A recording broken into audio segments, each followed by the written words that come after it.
9 ദിവസമാവുന്നു. 9 ദിവസം പിന്നിട്ടിട്ടും പശ്ചിമേഷ്യയിലെ യുദ്ധ സംഘർഷങ്ങൾക്ക് മാറ്റമൊന്നുമില്ല. യുദ്ധം തുടർന്നുകൊണ്ടേയിരിക്കുന്നു. US ആക്രമിക്കുന്നു, ഇറാനും തിരിച്ചാക്രമിക്കുന്നു. വലിയ രീതിയിൽ വലിയ നഷ്ടം, മീൻസ് മുൻപ് കണ്ടതിനെക്കാട്ടിലും ഭയാനകം, ഭീകരം എന്ന് പറയാൻ കാരണം ഒരുപാട് പേര് മരണപ്പെടുന്നുണ്ട്.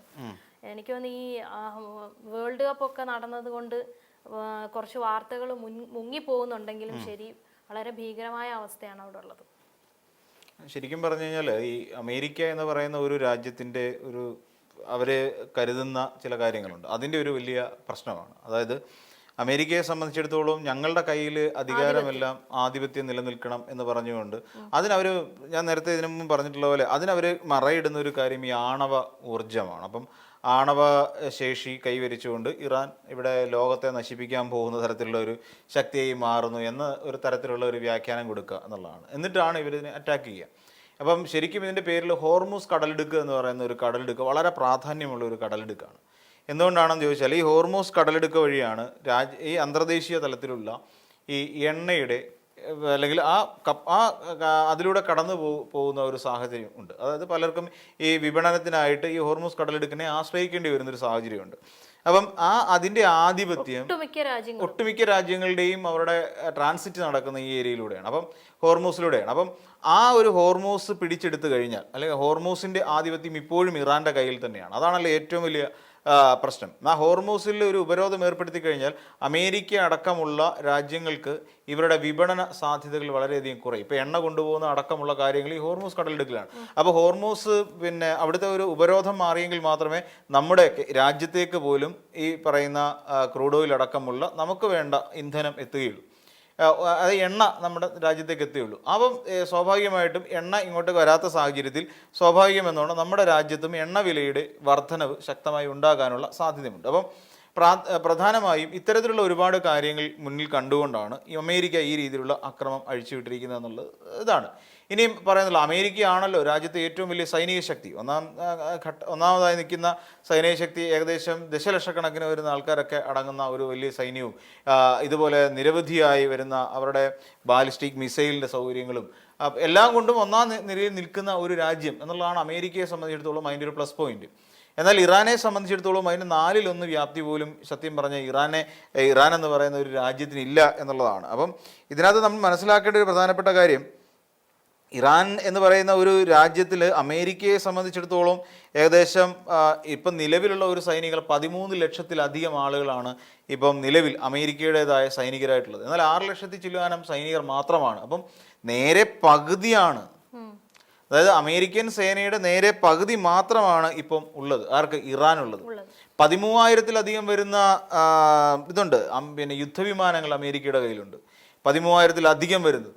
അപ്പം ഇവിടെ ഇങ്ങോട്ട് നോക്കിയാൽ ഇത് 550ഓളം വരുന്ന യുദ്ധവിമാനങ്ങൾ മാത്രമാണ് ഈ പറയുന്ന ഇറാൻ്റെ കയ്യിലുള്ളത്. അപ്പം ഇത്രയും സൗകര്യങ്ങളോട് എന്നാലോചിച്ച് 13 ലക്ഷം വരുന്ന സൈനികർ, അപ്പം ഏകദേശം എന്താ പറയുക 13,000-ഓളം വരുന്ന 13,000-ലധികം വരുന്ന യുദ്ധവിമാനങ്ങൾ, ഇനിയും യുദ്ധക്കപ്പലുകൾ എന്ന് പറഞ്ഞാൽ ഏകദേശം 456ഓളം വരുന്ന യുദ്ധക്കപ്പലുകൾ. അപ്പോൾ ഇങ്ങനെ അത് തന്നെയല്ല 11 യുദ്ധക്കപ്പലുകളിൽ തന്നെ 11 ഈ ഫ്ലൈറ്റിൽ ക്യാരി ചെയ്യാൻ വേണ്ടിയിട്ടുള്ള ഫൈറ്റർ ജെറ്റുകൾ ക്യാരി ചെയ്യാനുള്ള സൗകര്യമുണ്ട്. എന്നാൽ ഇവരെ സംബന്ധിച്ച്, ഇറാനെ സംബന്ധിച്ച് യുദ്ധക്കപ്പൽ ആകെപ്പാടെ 109 എണ്ണേ ഉള്ളൂ. അപ്പോൾ അതിൽ തന്നെ അപ്പോഴും പകുതി പോലും എത്തിയിട്ടില്ല, അതിൽ ക്യാരിയറുകളും ഇല്ല. അപ്പം ഇങ്ങനെ ഈ രീതിയിൽ ഒരു അമേരിക്ക എന്ന് പറയുന്ന രാജ്യത്തിൻ്റെ പകുതി മാത്രമുള്ള ഒരു രാജ്യത്തോട് അമേരിക്ക കാണിക്കുന്ന ഈ നീതികേട് എന്ന് പറഞ്ഞാൽ വളരെ പ്രശ്നം പിടിച്ച ഒന്നാണ്. അപ്പം ഒന്നുകിൽ തന്നോട് പോരുന്നവരോട് തന്നെ യുദ്ധം ചെയ്യുക എന്ന് പറയുന്ന ഒരു സംവിധാനത്തിലേക്ക് പോകണം. ഇവിടെ നമ്മൾ നോക്കിക്കോളൂ, 13 ലക്ഷത്തോളം വരുന്ന സൈനികർ, ഇവിടെ 6 ലക്ഷമേ ഉള്ളൂ, പകുതി പോലും എത്തിയിട്ടില്ല എന്നാണ് ഞാൻ പറഞ്ഞത്. അപ്പോൾ ഇവരെ വെച്ചിട്ട് വേണം ഇത് ഓപ്പറേറ്റ് ചെയ്യാൻ. അപ്പോൾ ഈ പറയുന്ന ഇത്രയും വലിയ യുദ്ധവിമാനങ്ങൾ, 13,000-ഓളം വരുന്ന യുദ്ധവിമാനങ്ങൾ, ആകെപ്പാടെ 550 യുദ്ധവിമാനങ്ങൾ വെച്ചിട്ട് വേണം അമേരിക്കയോട് പ്രതിരോധം തീർക്കേണ്ടത്. അതും അമേരിക്കയുടെ കയ്യിലിരിക്കുന്ന എല്ലാ അത്യന്താധുനിക സൗകര്യങ്ങളോട് കൂടിയതാണ്. എന്നിട്ടും ഇറാൻ എന്ന് പറയുന്ന സൈന്യം ഈ കഴിഞ്ഞ ഫെബ്രുവരി മാസം നമ്മൾ കണക്കാക്കി നോക്കിക്കഴിഞ്ഞാൽ ഈ ഫെബ്രുവരി മുതലുള്ള കണക്കെടുപ്പ് കഴിഞ്ഞാൽ 17 അമേരിക്കൻ സൈനികരെ വധിച്ചു എന്നുള്ളതാണ് നമ്മൾ മനസ്സിലാക്കേണ്ട പ്രധാനപ്പെട്ട. അമേരിക്ക പറയുന്നത് ഞങ്ങൾക്ക് അങ്ങനെയൊന്നും സംഭവിച്ചിട്ടില്ല. അൽ ജസീറ അടക്കം റിപ്പോർട്ട് ചെയ്യുന്നുണ്ട്, അന്തർദേശീയ മാധ്യമങ്ങൾ പലതും റിപ്പോർട്ട് ചെയ്യുന്നുണ്ട്. ഈ 17 സൈനികരെ കൊല്ലപ്പെട്ടു. ഈ കഴിഞ്ഞ ദിവസങ്ങളിൽ ഈ രണ്ടും ഓരോന്നൊക്കെ വെച്ച് കൊല്ലപ്പെടുന്നുണ്ട്. ഇത് നമ്മൾ ഇത് അമേരിക്ക പക്ഷെ പുറത്തു വിടത്തില്ല, സ്ഥിരീകരിക്കില്ല. അതാണ് പ്രശ്നം. അപ്പൊ ഇറാൻ ഇപ്പം ആയത്തുള്ള അലി ഖമേനി വധിച്ചത് മാത്രമാണ് ഇപ്പൊ ഏറ്റവും വലിയ ചർച്ചയായി അവരത് ചെയ്തു എന്ന് പറഞ്ഞിട്ട്. പക്ഷെ ഇത് ചെയ്തത് മൂലം ഇറാൻ എന്ന് പറയുന്ന ഒരു രാജ്യത്തിന്റെ സ്വത്വത്തിന് നേരെയുള്ള കടന്നുകയറ്റമാണ് ശരിക്കും അമേരിക്ക നടത്തിയിരിക്കുന്നത്. ഇതെങ്ങനെ തടയപ്പെടണം ഇതുള്ളതാണ്. അപ്പം ഇവര് മൊത്തത്തിൽ ആണവോർജ്ജം മാത്രമല്ല, അപ്പം അമേരിക്ക ഒരു ആണവശക്തിയായി കൂടി മാറിക്കഴിയുമ്പോഴേക്ക് ഈ ലോകത്തിന്റെ തന്നെ പവർഫുൾ കൺട്രോൾ എന്നുള്ള നിലയിലേക്ക് അമേരിക്ക മാറുകയും ചെയ്യും. അതാണ് അമേരിക്ക നേരിടുന്ന, അല്ലെങ്കിൽ അമേരിക്ക ഈ രീതിയിൽ മുന്നോട്ട് പോകാനുള്ള ഒരു പ്രധാനപ്പെട്ട കാരണം അത് തന്നെയാണ്, അല്ലെങ്കിൽ ആ ഒരു നീക്കം നടത്താനുള്ള പ്രധാനപ്പെട്ട കാരണം അത് തന്നെയാണ്. ഇപ്പം നമ്മളെടുത്ത് പരിശോധിച്ച് കഴിഞ്ഞാൽ ഈ പറയുന്ന ഇവരെ സംബന്ധിച്ചിടത്തോളം പിന്നെ ഇനിയിപ്പോൾ ഈ ഹോർമൂസ് കടലെടുക്ക് ഇപ്പം നമ്മൾ ഈ രണ്ട് രാജ്യങ്ങളെടുത്ത് പരിശോധിക്കുമ്പോൾ അവിടെ ഉണ്ടാകുന്ന ഒരു പ്രതിസന്ധി ലോക കമ്പോളത്തെ തന്നെ ബാധിക്കുന്ന ഒരവസ്ഥയിലേക്ക് പോവും. അപ്പം ഈ പറയുന്ന എണ്ണ കപ്പലുകൾക്ക് നേരെയുള്ള അക്രമം ഉണ്ടാവും. അപ്പോൾ ഈ അക്രമങ്ങളെല്ലാം ഈ പറയുന്ന എണ്ണക്കപ്പലുകൾക്ക് ക്ഷതമേൽക്കുകയോ അല്ലെങ്കിൽ അവ അങ്ങനെ ആ നിലയിലേക്ക് പോയി കഴിഞ്ഞാൽ അതുവഴിയുള്ള കച്ചവടം, എണ്ണ വ്യാപാരം ബുദ്ധിമുട്ടിലാകും. ഇപ്പോൾ തന്നെയല്ല, ഇനിയിപ്പോൾ നമ്മൾ പശ്ചിമേഷ്യൻ രാജ്യങ്ങളിലേക്ക് നമ്മൾ നോക്കിക്കോളൂ. ഇറാൻ നടത്തുന്ന അക്രമങ്ങളിൽ കൂടുതലും ഇവരുടെ ഈ പറയുന്ന കുവൈറ്റ് പോലെയുള്ള, ജിദ്ദ പോലെയുള്ള സ്ഥലങ്ങളിലേക്ക്, അല്ലെങ്കിൽ അവരുടെ UAE പോലെയുള്ള അവരുടെ സൈനിക കേന്ദ്രങ്ങളിലേക്ക്, അമേരിക്കൻ സൈനിക കേന്ദ്രങ്ങളിൽ അക്രമം നടത്തുകയാണ്. നമ്മുടെ നാട്ടിൽ നിന്ന് പോയിട്ടുള്ള പ്രവാസിയായിട്ടുള്ള ആളുകളെ സംബന്ധിച്ചിടത്തോളം അവരെന്ത് ചെയ്യും?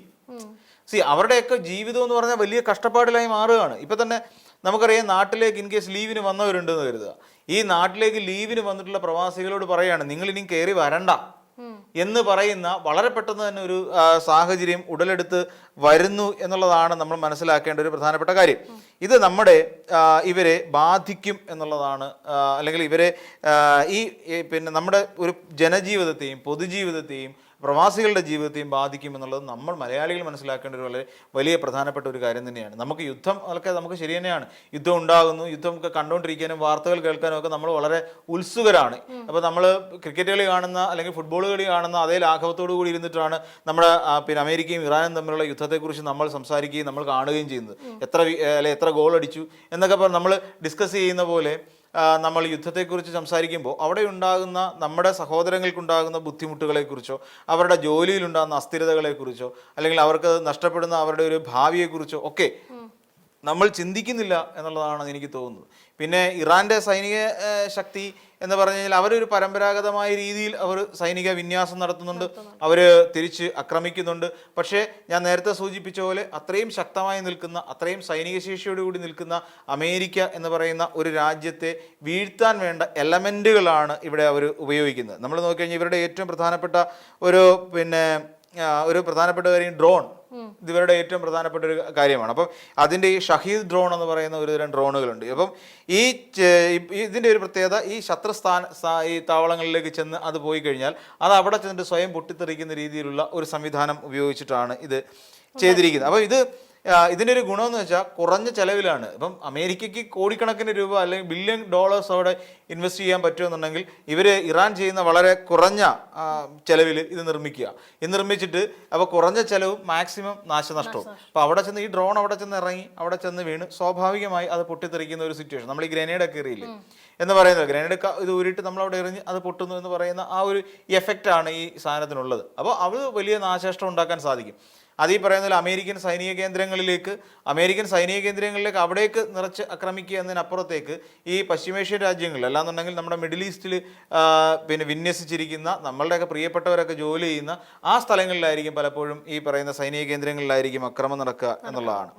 പിന്നെ ഈ പറയുന്ന IRGCയുടെ ഒരു പിന്തുണയുണ്ട് ഇറാനെ സംബന്ധിച്ച്. IRGCയുടെ പിന്തുണ ഉള്ളത് കൊണ്ട് തന്നെ IRGC ആണ് ഇതിൻ്റെ ബാക്കിയുള്ള സൈനിക നീക്കങ്ങളെക്കുറിച്ചെല്ലാം കൃത്യമായി നോക്കുന്നത്. അപ്പം ഇങ്ങനെ തുടങ്ങി ഒരുപാട് പിന്നെ ഇവരെ സഹായിക്കുന്ന കുറേ സൈനിക രീതികളുണ്ട്. അതായത് ഇപ്പം നമുക്ക് അറിയാവുന്ന പോലെ ലെബനിൽ നിന്നുള്ള ഹിസ്ബുള്ളയുണ്ട്, അതോടൊപ്പം തന്നെ ഹൂതികൾ ഇവരിപ്പം പിന്തുണ പ്രഖ്യാപിച്ചുകൊണ്ടുണ്ട്, ഇവിടുന്ന് ഹമാസ് അവർക്ക് പിന്തുണ പ്രഖ്യാപിച്ചുകൊണ്ട് വരുന്നുണ്ട്. അപ്പോൾ അങ്ങനെ അവർക്ക് വേണ്ട ഒരു സൈനിക പിന്തുണ രാജ്യത്തിൻ്റെ പല ഭാഗങ്ങളിൽ നിന്നും അല്ലെങ്കിൽ ഈ പശ്ചിമേഷ്യൻ രാജ്യങ്ങളിൽ നിന്നുണ്ട്. ഇനി റഷ്യയുടെ ഭാഗത്തു നിന്നുള്ള പിന്തുണ ഉണ്ടാവും, റഷ്യയുടെ ഭാഗത്തു നിന്നുള്ള പിന്തുണയൊക്കെ നമുക്കറിയാം.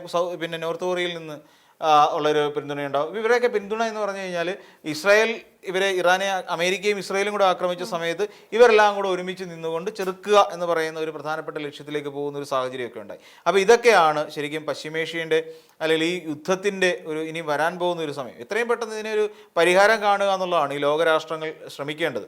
കാരണം വേറൊന്നുമല്ല, ഇത് ഉണ്ടാക്കാൻ പോകുന്ന എല്ലാ രാജ്യങ്ങൾക്കും ഉണ്ടാക്കാൻ പോകുന്ന ചൈന അടക്കമുള്ള, ഇന്ത്യ അടക്കമുള്ള നമ്മുടെ ഈ പറയുന്ന ഏഷ്യൻ രാജ്യങ്ങളിൽ ഉണ്ടാക്കാൻ പോകുന്ന ഒരു വലിയ പ്രതിസന്ധിയുണ്ട്. അത് ഊർജ്ജ പ്രതിസന്ധി ഉണ്ടാകാം, സാമ്പത്തികമായ പ്രതിസന്ധി ഉണ്ടാകാം, ഡോളറിൻ്റെ വില കയറുമ്പോൾ നമ്മുടെ പ്രാദേശിക കറൻസിയുടെ വിലയിടി ഉണ്ടാകുന്ന സാഹചര്യം ഉണ്ടാകും. ഇതൊക്കെ നമ്മൾ ആലോചിക്കേണ്ടതുണ്ട്. വിലക്കയറ്റം എന്ന് പറയുന്നത് ഒരു വലിയ പ്രതിസന്ധിയായി നമ്മുടെ രാഷ്ട്രങ്ങളെ അല്ലെങ്കിൽ നമ്മുടെ രാജ്യത്തെ ബാധിക്കാനുള്ള ഒരു പ്രധാനപ്പെട്ട ഒരു പ്രതിസന്ധി അവിടെ ഉണ്ടാകും. പിന്നെ അതോടൊപ്പം തന്നെ നമ്മൾ നോക്കിക്കഴിഞ്ഞാൽ നമ്മുടെ വേണ്ടപ്പെട്ടവരൊക്കെ ഇപ്പം വിദേശ രാജ്യങ്ങളിൽ ജോലി ചെയ്യുന്നവരുണ്ട്. അവരുടെ എല്ലാം തൊഴിൽ നഷ്ടപ്പെടുന്ന ഒരു സാഹചര്യത്തിലേക്ക് പോകും.